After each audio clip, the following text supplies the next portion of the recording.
Hey everyone, today I'm going to show you how to fade in and fade out effects in DaVinci Resolve. Let's get started. First, go to the edit page.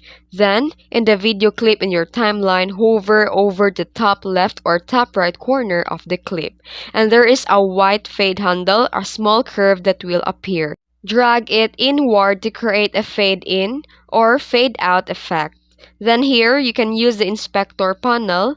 Open the inspector and under the composite, adjust the opacity keyframe to fade in and fade out over time.